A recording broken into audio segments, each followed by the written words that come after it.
देखो कंप्यूटर का मतलब क्या होता है, computer is a device to calculate, ठीक है। इसे बनाया किस लिए गया था कि आपके जो कैलकुलेशंस हो वो फास्ट हो सके।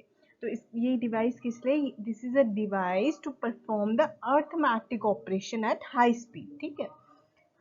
और इसका ऑब्जेक्टिव है invented to create a fast calculating device, ठीक है। इसको इसलिए बनाएगा कि फास्ट कैलकुलेशन करने के लिए, ये इंसान के दिमाग से भी ज्यादा कैलकुलेशन ये कर देता था बिना रुके बिना थके हुए, ठीक है। और आज के टाइम में कंप्यूटर से 80% ऑफ द वर्क जो होता है आपका कंप्लीट हो जाता है, ठीक है। आप हर चीज देख रहे हो, आप पढ़ रहे कंप्यूटर पे हो, आप maximum work you are doing in computer, ठीक है। और जैसे कि वर्ड हो, माइक्रोसॉफ्ट वर्ड हो, एक्सेल हो, ऑफिस में काम करना हो तो हम कंप्यूटर का यूज करते हैं, जो बहुत ही इजी है और हाई स्पीड पे आपका काम पूरा कर देता है। तो आपको क्या याद रखना है कि कंप्यूटर क्या है, एक अर्थमेटिक एंड लॉजिकल ऑपरेशंस को परफॉर्म करता है हाई स्पीड पे। अब देखो मैंने दो डेफिनेशन लिखी, डाटा एंड इंफॉर्मेशन। अब कंप्यूटर वर्क कैसे करता है, आप उसको रॉ डाटा ला के देते हो, ठीक है। Data means raw material use as input to data processing. जब आपने डेटा प्रोसेसिंग करनी है, कंप्यूटिंग करनी है, तब आपको क्या चाहिए, एक रॉ मटेरियल। आप उसको रॉ मटेरियल इनपुट पे लाके देते हो कंप्यूटर को, और उसको कहते हो कि आउटपुट में इसको चेंज कर दे यूजफुल इंफॉर्मेशन, ठीक है। तो कंप्यूटर क्या करता है, डेटा लेता है इनपुट से, then it convert it into information in the out, okay. तो ये आपके कंप्यूटर का वर्क है। तो इसको हम जो डाटा है उसको बोलते हैं रॉ मटेरियल, ठीक है। और इंफॉर्मेशन क्या होती है, जो प्रोसेस्ड डाटा होता है आपका, जो रॉ मटेरियल से निकल के आता है, यूजफुल इंफॉर्मेशन जो आपको चाहिए होती है, जो मेन इंफॉर्मेशन होती है वो जो चाहिए होती है, उसको हम बोलते हैं इंफॉर्मेशन, ठीक है। तो ये तो आ गई आपकी डेफिनेशन की कंप्यूटर होता क्या है। नाउ अब क्या है, कंप्यूटर है तो ऑब्वियसली उसके करेक्टरिस्टिक्स होंगे। क्यों हमें कंप्यूटर चाहिए भाई, क्यों, वाई? तो लेट्स सी। देखो करेक्टरिस्टिक्स क्या है, एक तो ये ऑटोमेटिक मींस आप ये क्या काम करते हैं, खुद से ही काम कर लेता है विदाउट ह्यूमन इंटरवेंशन, ठीक है। तो ये क्या करता है, इसे automatic machine works by itself. तो बिकॉज वन स्टार्ट, ये क्या करता है, द कैरी आउट, जब ये पहली बार वन एक जॉब को अगर स्टार्ट करता है तो उसको खत्म करके ही फिनिश करता है, कैरी आउट द जॉब, ठीक है। तब तक उसको कैरी करके रखते हैं जब तक वो उसको फिनिश ना कर दे उस जॉब को। तो वो ऑटोमेटिक प्रोसेस है, तो उसके बीच में कोई ह्यूमन इंटरवेंशन नहीं करेगा वो, ठीक है। तो मतलब अगर आपने उसको कुछ दिया है काम, तो वो आपको फिनिश करके ही वो काम वापस करेगा, ओके। तो ये मीन्स ऑटोमेटिक काम करता है कोई भी। अगर आपने उसको कुछ कैलकुलेट करने को दिया है तो वो आपको कैलकुलेट करके ही वापस आपको रिजल्ट देगा। तो मीन्स कि कंप्यूटर एक ऐसी डिवाइस है जो ऑटोमेटिक है। Second, speed. Obviously computer is the very fast device, ठीक है। आप उसको कहते हैं ना मिली सेकेंड्स में काम कर देता है वो आपका, मिली सेकेंड में, आपको पलक झपकते, जैसे कहते हैं ना पलक झपकते पता ना चले, वैसा। तो it performs in a few seconds, it can perform in a few seconds the amount of work that human being can do in an entire year। जो एक इंसान कई सालों लगा देता है काम करने में, वो ये कंप्यूटर फ्यू सेकेंड्स में काम कर लेता है उस चीज को। तो इसका स्पीड तो किस में कहते हैं, सेकेंड्स में, ठीक है। सेकेंड्स में ही काम कर लेता है। अब थर्ड है इसकी एक्यूरेसी। एक्यूरेसी क्या होगी, सही काम कर भी रहा है कि नहीं, ये नहीं है कि स्पीड पे काम कर रहा है सब कुछ गलत हो रहा है, सत्यानाश हो रहा है, वो चीज नहीं है।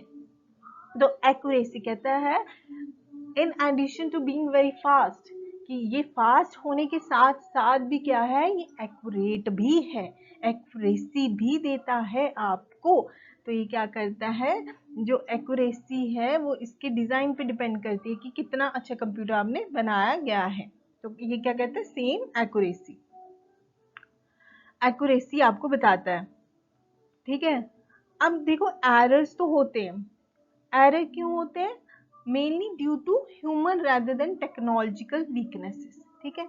ये टेक्नोलॉजी की नहीं, ह्यूमन वीकनेस, ह्यूमन की वजह से, ड्यू टू टेक्निकल नहीं, क्या कहता है, due to human, human error की वजह से ही इसमें एरर आए जाते हैं, ठीक है।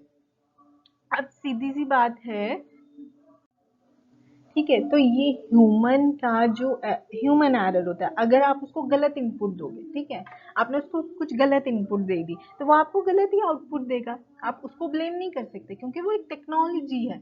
आप जैसा उसको इनपुट प्रोवाइड करेंगे वो आपको वैसा ही रिजल्ट देगा। तो इसमें क्या आता है, ये क्या बताता है, अनरिलायबल प्रोग्राम्स के बारे में, ठीक है। इनकरेक्ट इनपुट देता है, उसको क्या बोलते हैं, गार्बेज इन गार्बेज आउट। जैसा डालोगे वैसे ही आपको बाहर मिलेगा, ठीक है। अगर इनकरेक्ट डाटा डालोगे तो इनकरेक्ट डाटा ही आपको मिलेगा, उसको बोलते हैं गार्बेज इन गार्बेज आउट। तो एक्यूरेसी में जब आपको कभी पूछा जाए गार्बेज इन गार्बेज आउट किस में कहा जाता है, तो वो एक्यूरेसी में आता है, ठीक है। ओके,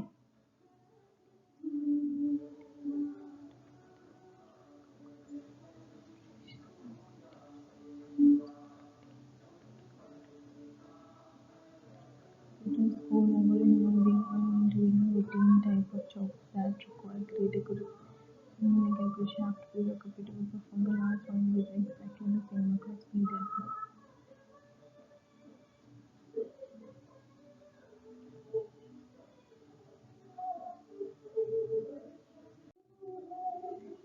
नेक्स्ट आता है आपका डेलीगेंस, ठीक है। डेलीगेंस क्या कहता है कि इंसान की तरह, जैसे इंसान है ना, हम लोग थक जाते हैं, थोड़ा भी काम करते, 1 मिनट 1 घंटा काम करते हैं तो हम क्या करते हैं, थक जाते हैं, उस काम से थक जाते हैं तो हम क्या करते हैं, हम बोले अरे यार छोड़ो। लेकिन कंप्यूटर ऐसा नहीं है, ये अनलाइक है ह्यूमन बीइंग की तरह।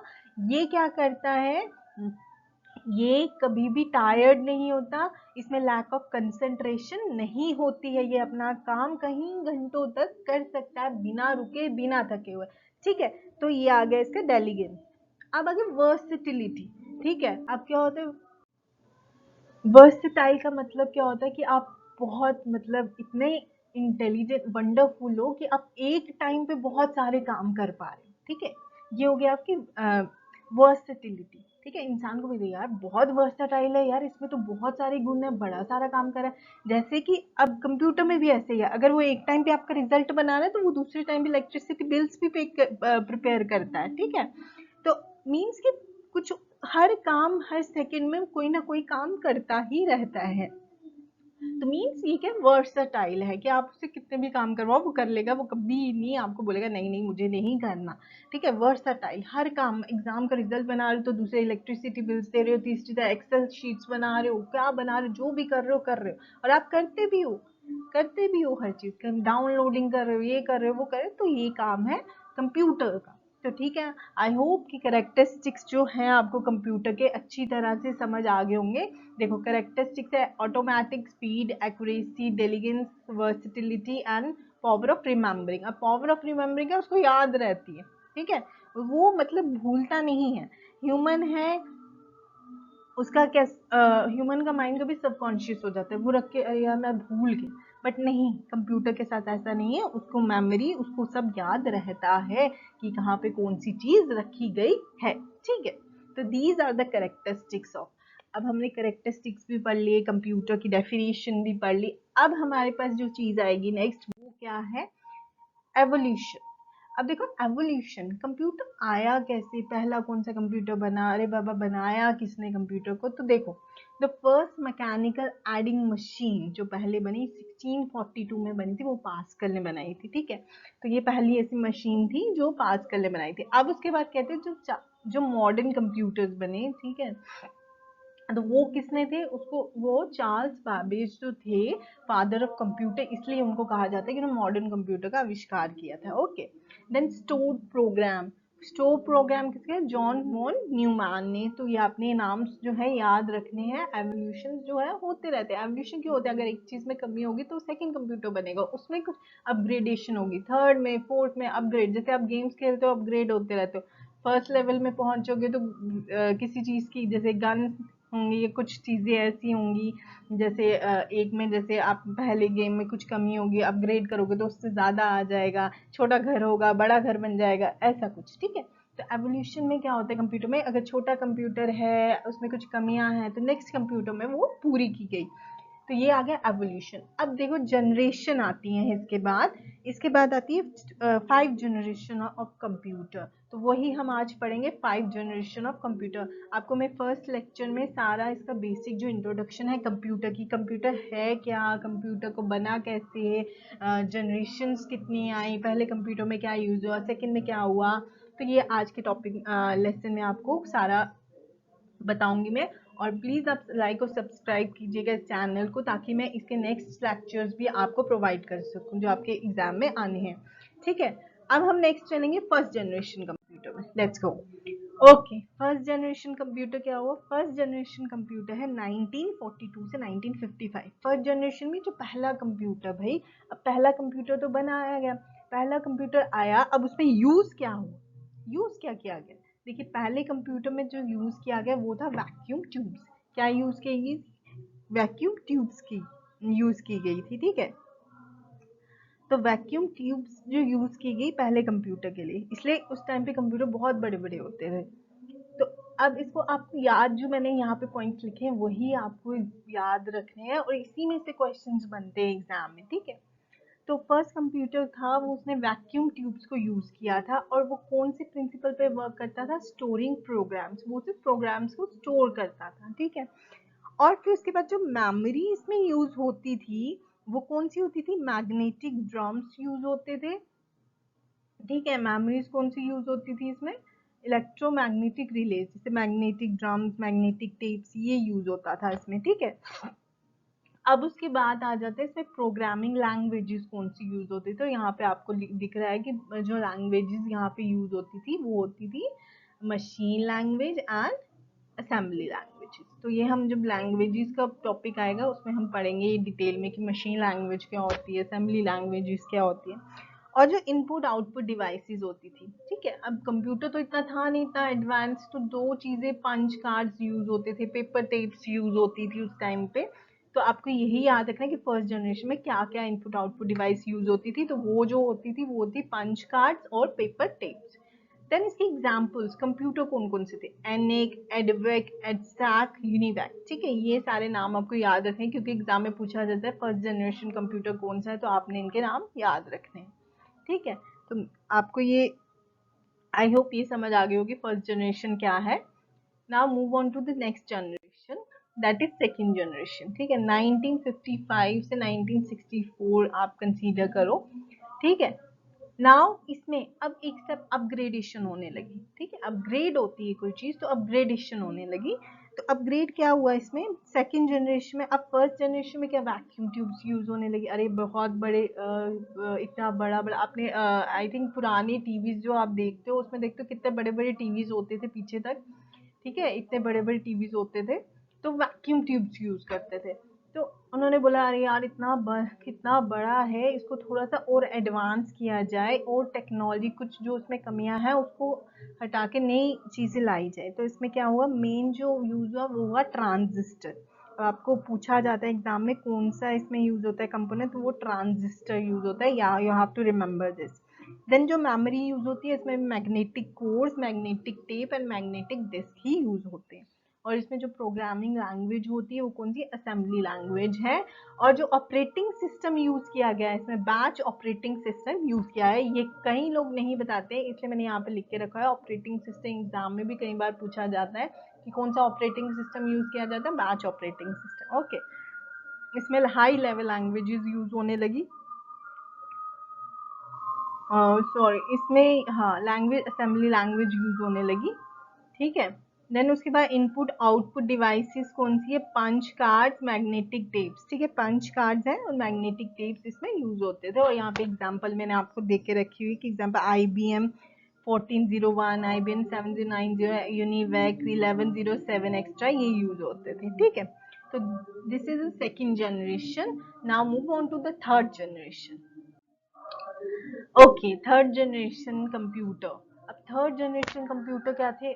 फिर एक एडवांस, आप अपग्रेडेशन करते हो, आपको कमी लग रही है कि सेकंड जनरेशन में ये चीज़ नहीं है यार, ये चीज़ नहीं है, वो चीज़ नहीं है, तो आपने थर्ड जनरेशन में क्या किया? आपने इंटीग्रेटेड सर्किट्स ले आए। आप क्या ले आए? इंटीग्रेटेड सर्किट्स ले आए इलेक्ट्रॉनिक कंपोनेंट्स के रूप में। ठीक है, देन आपने मेमोरी क्या यूज़ की? मेमोरी यूज़ की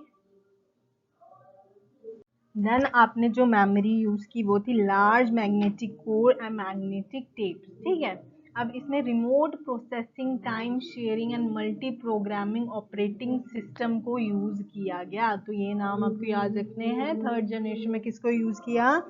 remote processing, time sharing and multi programming operating system को यूज किया गया। ओके अब इसमें इनपुट आउटपुट डिवाइसेस आ गए, मैग्नेटिक टेप आ गई, कीबोर्ड्स बन गए, मॉनिटर्स आ गए, प्रिंटर्स आ गए, ठीक है। ये सब उसमें जुड़ना शुरू हो गया। जिसकी हमें कमी थी, हमने कहा भाई कीबोर्ड हमें चाहिए, हमें मूव करना है अपने कर्सर को स्क्रीन पे, तो हम क्या करेंगे? हमें कीबोर्ड लाया गया, सॉरी कीबोर्ड को हमें कुछ टाइपिंग करनी है तो हमें कीबोर्ड लाएगा, फिर मॉनिटर बना, फिर प्रिंटर्स लाए गए कि हमें जो हार्ड कॉपीज निकालनी है सॉफ्ट कॉपीज की। तो ये सब इस जनरेशन में हुआ। और ये कंप्यूटर की कुछ ये जो कंप्यूटर उस टाइम पे थे वो ये कंप्यूटर के नाम लिखे हुए हैं। वो है IBM 360, हनीबेल, ठीक है, IBM 370, ये सब उस जनरेशन के कंप्यूटर्स थे। Now fourth generation computer, 1975 onward जो है वो यूज हुआ। और इसमें क्या यूज होते थे, कौन से कंपोनेंट यूज हुआ? Micro processor. Micro processor computer use, जिसे वेरी लार्ज स्केल इंटीग्रेशन भी बोलते हैं। तो इसमें क्या था, thousands of transistor on a single microchip. जहाँ पे पीछे ट्रांजिस्टर यूज होता था, यहाँ पे थाउजेंड्स ऑफ ट्रांजिस्टर को एक ही चिप में डाल के बनाया गया और उसको कहा गया माइक्रो प्रोसेसर। अब इसमें मेमोरी कौन सी यूज होती है? इसमें मेमोरी यूज होती है सेमी कंडक्टर मेमोरी। क्या यूज होती है? Semiconductor memory, RAM and ROM, read only memory and read access memory, okay, sorry random access memory, ठीक है। तो ये आपने याद रखने हैं, क्योंकि आगे जब ये आएगा जब मेमोरीज पे तो मैं आपको ये डिटेल में समझाऊंगी। तो इसमें लैंग्वेजेस क्या यूज होती थी? High level language, Python, Java, JavaScript, ठीक है। Input output devices, input output devices कौन सी यूज है? Keyboard, pointing devices, optical scanning, monitor, printer, ये सब एडवांस यूज होना शुरू हो गए। अब इसमें एग्जांपल आती है IBM PC, Star 1000, Apple two, ये जो है ये इसके उस टाइम के कंप्यूटर, फोर्थ जनरेशन के ये कंप्यूटर्स थे, ठीक है। तो ये जो पॉइंट्स हैं यही आपको याद करने और यही एग्जाम में ऐसे ही क्वेश्चन आते हैं। Okay, now move on to the fifth generation. जो फिफ्थ जनरेशन है वो क्या है आपकी? फिफ्थ जनरेशन जो अभी प्रेजेंट है, 1989 से लेके प्रेजेंट जो चल रही है। और ये इसमें क्या यूज होता था? इसमें ultra large scale integration use होने लगी। Ultra large scale integration means artificial intelligence शुरू होने लगा इसमें। और ये मिलियन ऑफ ट्रांजिस्टर को हमने एक सिंगल माइक्रोचिप में जो है उसको डाला, तो ये बना अल्ट्रा लार्ज स्केल इंटीग्रेशन, ठीक है। तो इससे हमारे बहुत से काम, आर्टिफिशियल इंटेलिजेंस मीन्स ये रोबोट, आप आजकल आप देखते हो खुद से ही दिमाग लगा रहे हैं, मतलब आर्टिफिशियल इंटेलिजेंस, आपको कुछ करने की जरूरत नहीं है, उनको ही सब कुछ पता होगा, ठीक है। ये जो रोबोट्स बनते हैं, मशीन्स हैं बहुत सारी जो खुद से काम करती है, तो ये आर्टिफिशियल इंटेलिजेंस के अंदर आती है, ठीक है। अब जैसे देख लो WWW, आपको इंटरनेट आ गया, ठीक है। आप इंटरनेट 100 चीज़ें, आप कभी सोच सकते थे कि आप इंटरनेट पे इतनी चीज़ें देख लोगे यार? घर बैठे बैठे पूरी दुनिया घूम लोगे, पूरा वर्ल्ड यूनिवर्स का पता कर लोगे कि कहाँ क्या हो रहा है, इतनी सारी नॉलेज ले लोगे। आज यूट्यूब पे आप वीडियोस देख लोगे, यूट्यूब पे आप लेक्चर्स करोगे। कब सोचा था हमने कि ये सब होंगी चीज़ें, एडवांस चीज़ें, these are the artificial intelligence. तो क्या है, आज आप घर बैठे बैठे पढ़ाई कर सकते हो यूट्यूब पे, आप गूगल पे सर्च कर सकते हो। पहले नहीं था ये सब, पहले नहीं था, आपको स्कूल जाना पड़ता था, आपको स्कूल में ही सब कुछ बुक्स पे डिपेंड होना पड़ता है। पर now the technology has changed and now you are also dependent on the computer. तो यहाँ पे इनपुट आउटपुट डिवाइसेस, कीबोर्ड्स हो गए, मॉनिटर हो गए, माउस आ गया, ट्रैक पैड्स आ गए, टच स्क्रीन आ गए, आपके mobiles is the biggest example, ठीक है। टच कहाँ, हमारे पास वो बटन्स वाले फ़ोन पहले होते थे और नाउ दे आर स्मार्टफोन्स जो आपका सारा काम कर लेते हैं, ठीक है। स्मार्ट वॉचेस, प्रिंटर्स है, स्कैनर है, डेस्कटॉप है, लैपटॉप्स है, टैबलेट्स है, स्मार्टफोन्स हैं, और भी बहुत सारी चीज़ें हैं। So I hope this lecture gonna be very useful for you for your exam. So please revise it so that you can score good marks in your exam. Okay. तो आपको अगर ये वीडियो अच्छी लगी है तो इसको लाइक और सब्सक्राइब कीजिए और शेयर कीजिए ज़्यादा से ज़्यादा, ताकि ज़्यादा से ज़्यादा लोग इस वीडियो को देख सके। एंड बात, इसको लाइक सब्सक्राइब कीजिए और मैं नेक्स्ट वीडियोस, इसका नेक्स्ट लेक्चर लेके आऊँगी जो होगा नेक्स्ट, इसके जो कंपोनेंट्स होंगे उस पे। तो थैंक यू।